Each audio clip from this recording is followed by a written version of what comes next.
Rekan-rekan akademia, Assalamualaikum warahmatullahi wabarakatuh. Apa kabar semuanya? Yusuf Suhud dengan video baru.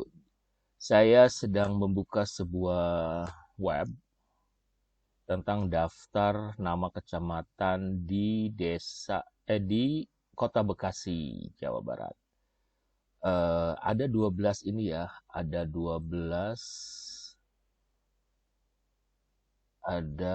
ada 12 kecamatan. Jadi Bantar Gebang, Kecamatan Bekasi, dan seterusnya. Oke, ada 12. Ini katakanlah begini ya. Tambah lagi, tambah lagi, tambah lagi. 1, 2, 3, 4, 5, 6, 7, 8 dan seterusnya ya. Nah, rekan-rekan akademia, jadi video kali ini kita akan belajar memahami bagaimana melakukan stratified random sampling. Jadi untuk pemilihan sampel untuk penelitian kuantitatif itu ada dua macam ya. Ada probability dan non-probability. Nah, untuk probability memungkinkan semua anggota dalam sebuah populasi itu mereka mendapatkan kesempatan. Ya, mereka memiliki kesempatan untuk terpilih menjadi sampel dalam penelitian kita. Tadi misalnya Kota Bekasi terdiri 12 kecamatan.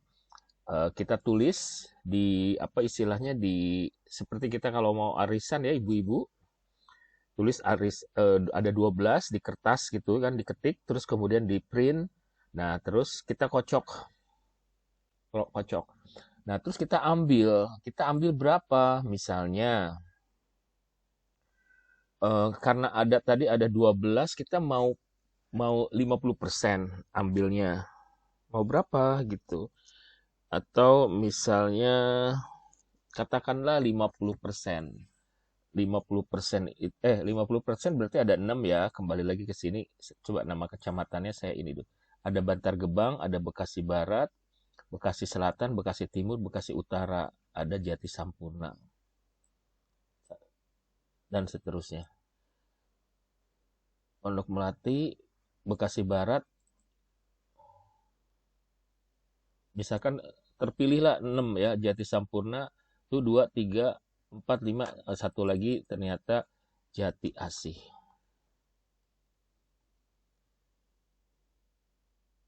Oke, ini kita hapus,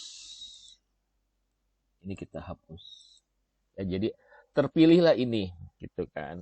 Nah ini saya membuat video ini karena kemarin saya bikin kelas gitu dan salah satu dari mahasiswa saya bertanya tentang stratified random. Stratified itu random sampling ya, selalu random.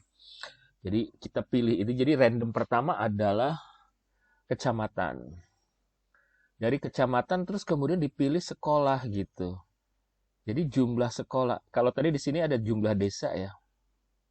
Nah, kita menggunakan sekarang kita akan menggunakan desa ya, dari desa ke dari desa terus kemudian misalkan ini kan ada 4 desa ya. Bantar Gebang itu ada 4 desa. Dari 4 desa ini kita kocok, kita ambil 50%, berarti 2. 2 terpilih. Contohnya misalnya Cikiwul dan Ciketing, 20% ya, 20%. 20%, 50%.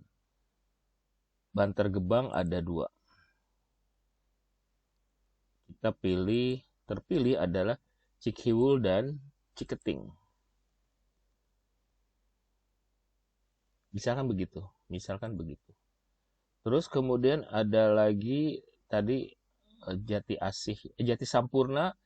Ini kan ada 50%-nya kan 2,5 ya. Nah, 2,5 itu cenderung kan nggak mungkin ada desa setengah ya. Jadi atau tidak ada kelurahan setengah, adanya kepilih 3 misalkan ya. Jadi kita bikin, oh ternyata ada Jatiraden, Jatirangga, dan Jatikarya.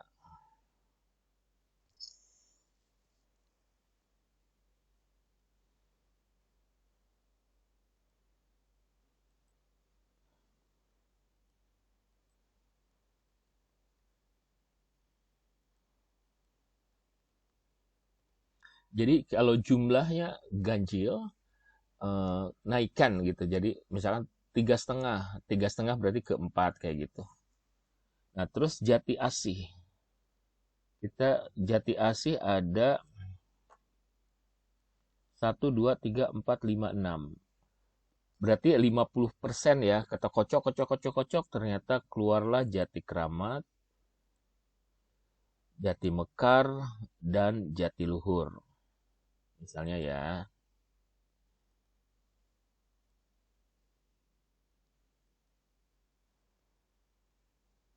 Jati Luhur dan Jati apa? Jati Mekar. Ini nama-namanya terkonsep banget ya. Kecamatan Jati Sempurna, yang lainnya Jati, Jati, Jati gitu. Keren. Terus kemudian misalkan Bekasi Barat. Bekasi Barat itu ada 1, 2, 3, 4, 5. Nah, ada Bintara, Keranji, kepilih 3 ya. 50% tuh 2,5 jadi 3. Ada Kota Baru, Bintara, dan Keranji. Kota Baru,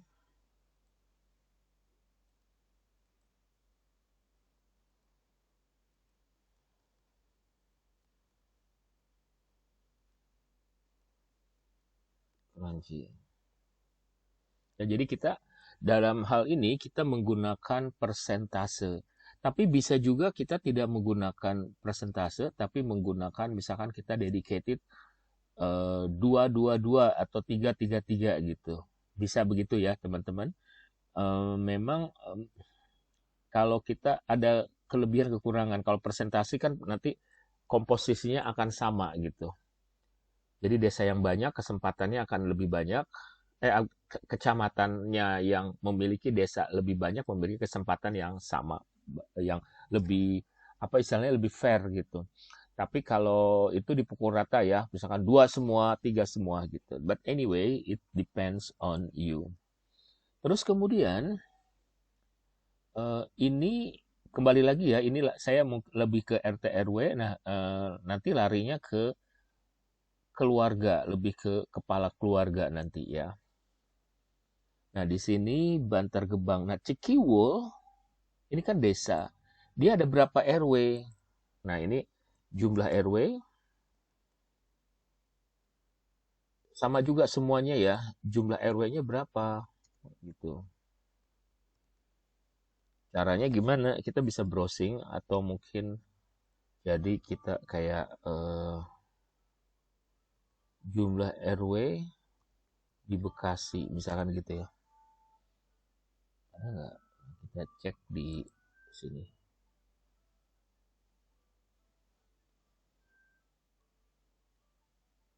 Pondok Gede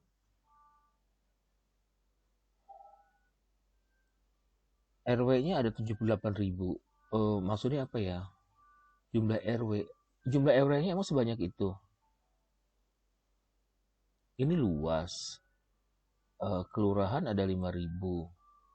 Sebentar, apanya ya?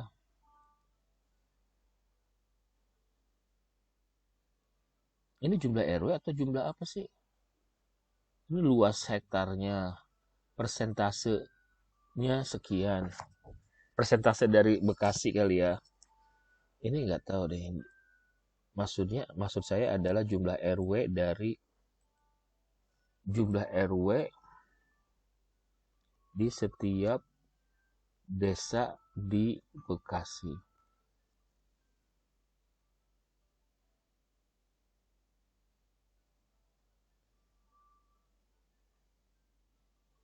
Ya, ini Bapak Ibu yang di BPS tolong jelaskan. Ini mestinya tuh ada sebuah legend ya, ada sebuah keterangan.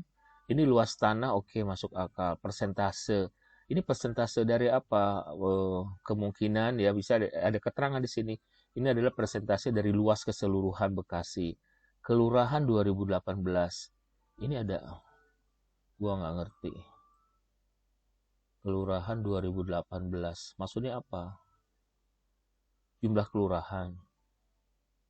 RW, jumlah RW. RT, jumlah RT. Nah ini 3 kolom ini bingung. Luas wilayah, persentase jumlah kelurahan. Oh, kecamatan kali ya. Luas kelurahan Pondok Gede. No. Ini Pondok Gede kecamatan. Kelurahannya 5.000 hektar mungkin ya. Tapi ini gak disebut hektar. I don't know. Misteri abad ini. Atau mungkin saya nggak tahu. Kita cek. Nah, ini kita mesti ini ya, memang literasi membaca statistik ini perlu banget. Filter. Apa ini? Bekasi. Oh Tuhan, what should I do with this? Oke. Alright. Silahkan cari ya. Saya untuk sementara give up. Jadi jumlah RW berapa? Nah, terus nanti di sini ada jumlah RT, guys.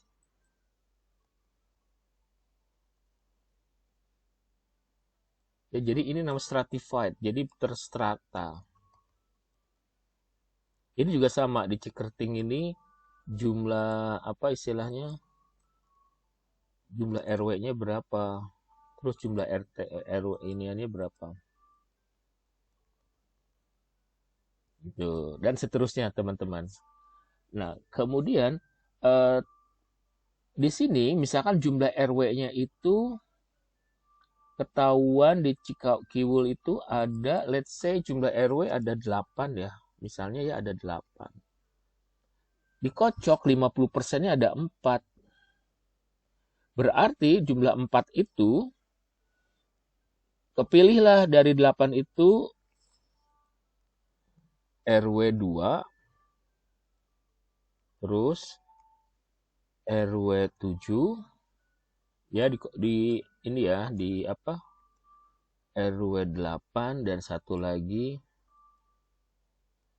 RW 1. Ya, itu setelah hasil diundi, keluarlah jumlah RW. Ada 50%. Nah, terus dari sini, dari RW 2 ini, ada berapa ini? Berapa RT? Oh, ini ada 7 misalkan. Dikocok lagi, 50% berarti kan ada 4 RT ya. Nah, terus di sini berarti ada RT 4 keluar, RT 2 keluar,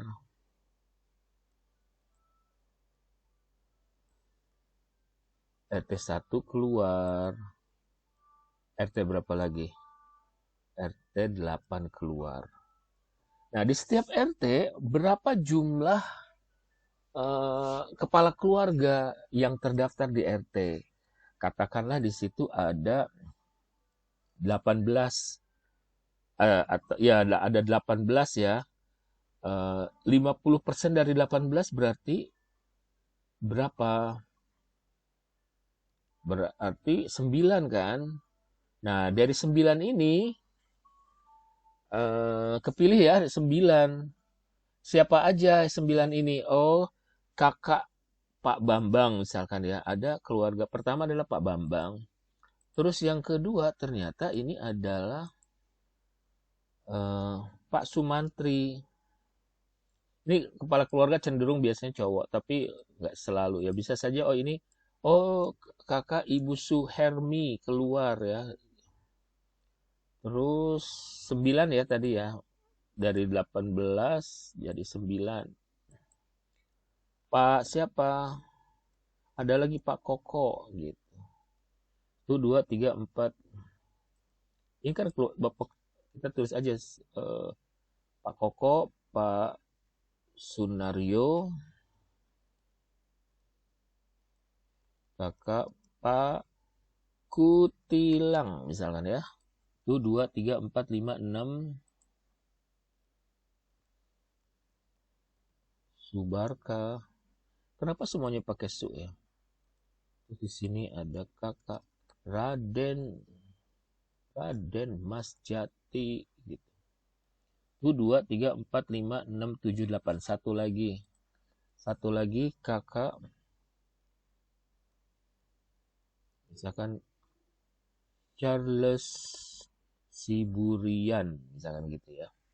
Itu 2, 3, 4, 5, 6, 7, 8, 9. Ada 9 guys. Maka kita tentukan. Misalkan survei kita itu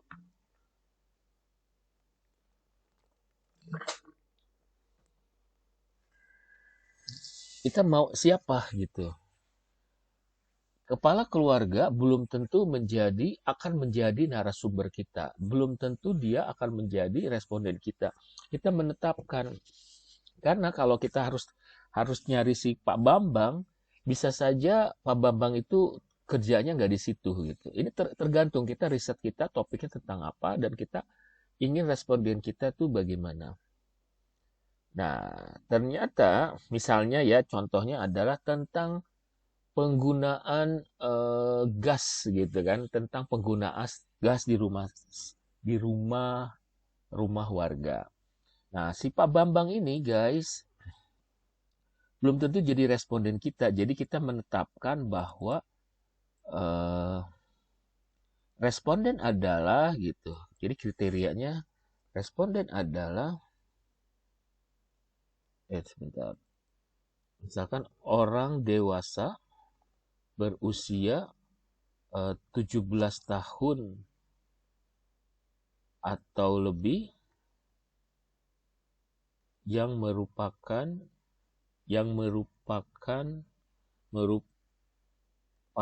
keluarga inti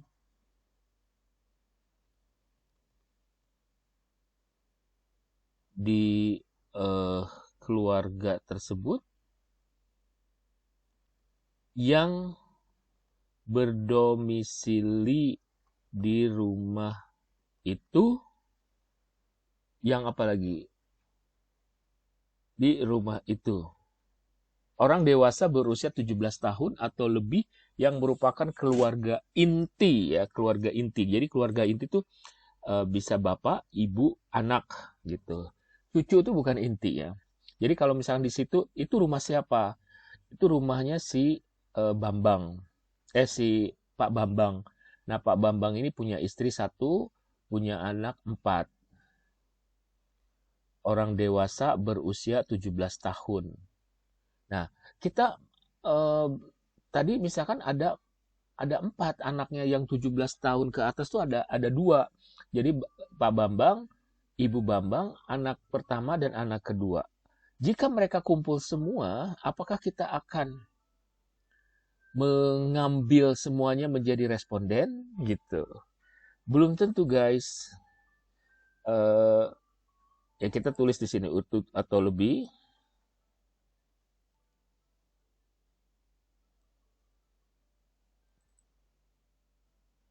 Ini dari keluarga ya. Ini saya mau cut kok susah sih. Ini kriteria pertama itu tadi, misalkan kriteria. Ini kok mau cut susah banget. Kriterianya apa sih si Pak Bambang ini tadi kan? Misalkan usia. Pertama adalah keluarga inti ya. Keluarga inti. Terus syarat kedua adalah 17 tahun atau lebih. Terus apalagi tinggal di rumah tersebut. Tinggal di rumah tersebut maksudnya gimana? Ternyata si ibunya itu kerjanya di luar kota. Ya bisa aja ya ada suami istri terpisah. Ibunya sedang ditugaskan di luar kota, misalkan di Bandung, misalkan dari Bekasi Bandung kan nggak mungkin tiap hari. Terus si ibunya ini tidak tinggal di situ kan. Tapi saat si peneliti datang ke rumah tersebut, si ibunya ada gitu. Apakah bisa dijadikan responden? Tidak. Ya kita bilang bahwa yang tinggal di rumah tersebut jadi si Pak Bambang dan dua anaknya. Nah, terus kita bisa bilang ini masih ada tiga berarti. Kita bisa memilih kriteria. Nah, ini kriterianya itu ya kriteria lainnya ya, kriteria lain.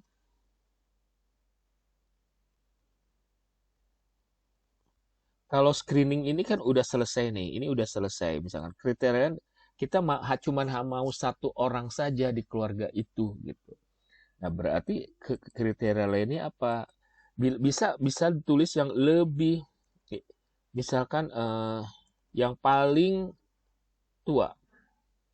Yang paling tua berarti bapaknya. Tapi berarti kan akan selalu bapaknya atau ibunya gitu. Kalau ini apa namanya? Kriteria ini terlampau ini menurut saya terlampau naif. Kita bisa bilang gini, bisa saja yang paling sering menggunakan gas, ya gas itu. Nah, ini kan berarti yang paling banyak di dapur. Tadi ingat ya, tadi saya bilang risetnya tentang penggunaan gas untuk masak ya. Nah, ternyata di sini si Bibi gitu. Apakah si Bibi atau si ART akan bisa menjadi ini narasumber kita? Nggak bisa, nggak bisa. Berarti kriteria ini jadi lemah gitu. Kriteria ini jadi lemah. Bikin lagi. Kalau bisa saja ya, maka kita bikin aturan yang sangat masuk akal gitu. Biasanya ya pada umumnya eh, yang paling sering tadi kita bisa, maksud ini contoh ya, contoh bisa yang paling sering, tapi ini tadi kelemahannya tadi yang paling sering menggunakan gas kriterianya, atau misalkan tadi yang paling tua menurut saya ya, tadi ini contoh aja yang berusia paling tua gitu. Tapi ini kembali lagi ini ada kelemahannya tadi ya. Nah, atau yang misalkan eh, yang merayakan ulang tahun akhir-akhir ini. Ya. Ini contohnya kayak gini. Misalnya sekarang kan bulan Maret. Nah, di antara tiga orang yang suspek tadi, ya, jadi si Pak Bambang dan dua anaknya yang dewasa, siapa yang Pak Bambang ulang tahunnya kapan? Bulan Desember. Nah, Desember tuh. Terus anak pertama bulan Januari. Nah, berarti yang terakhir tuh Pak Bambang kalah ya sama anak pertamanya yang lahir di bulan Januari. Anak keduanya kapan? Oh, itu September. Nah, itu September itu sebelum Pak Bambang. Maka anak pertama yang akan menjadi responden. Begitu, guys. Jadi, ini stratified. Jadi, kita akan membuat seperti ini. Kriteria, kriteria, kriteria, kriteria. Gimana? Sampai saat ini, sampai begini. Nah, terus udah terpilih ya Pak Bambang. Akhirnya anak pertama yang menjadi responden. Nah, tapi ketika kita datang, anaknya ada nggak? Oh, anaknya sedang tidak ada di rumah. Dia sedang main futsal. Kapan pulangnya? Oh, nanti biasanya jam 7 malam. Oke. Nah, Anda sebagai peneliti, Anda harus datang lagi jam 7 malam. Entah ke rumahnya atau Anda datangin tuh si lapangan futsalnya. Pokoknya Anda harus kejar anak tersebut. Begitu ya. Gitu, emang begitu. Itu cara pertama. Cara pertama. Cara kedua, ini tadi kan Pak Bambang. Di RT kita punya RT ya. Tadi udah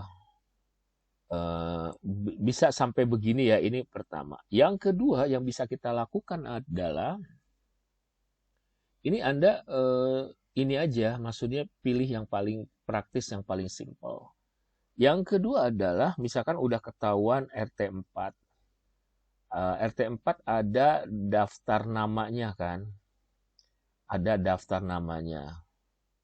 Misalkan dari namanya dari Pak Bambang sampai yang lain-lain gitu.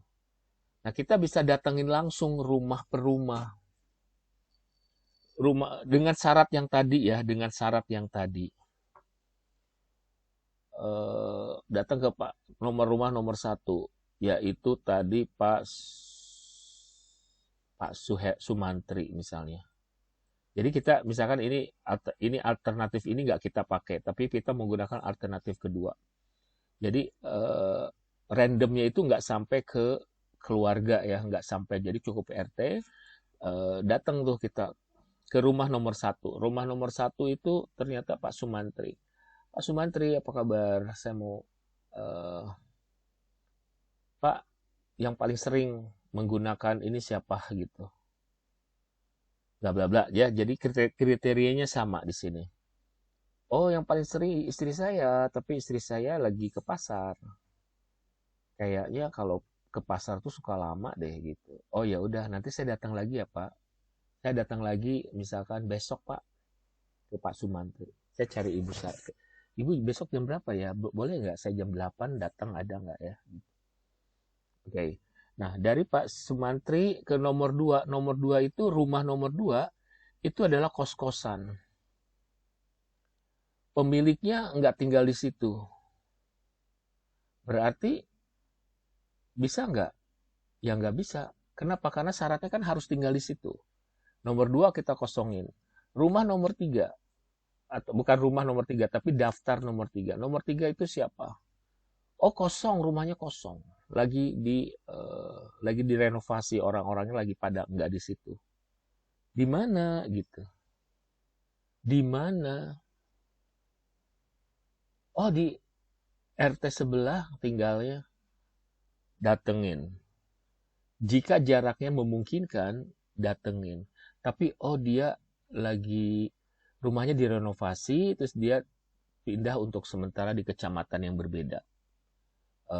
Yang nggak perlu dikejar kalau dia tinggal di wilayah yang berbeda. Apalagi kalau RW-nya tersebut tidak terpilih oleh kita gitu. Ya, tapi kalau terpilih Anda mau kejar silahkan, begitu ya.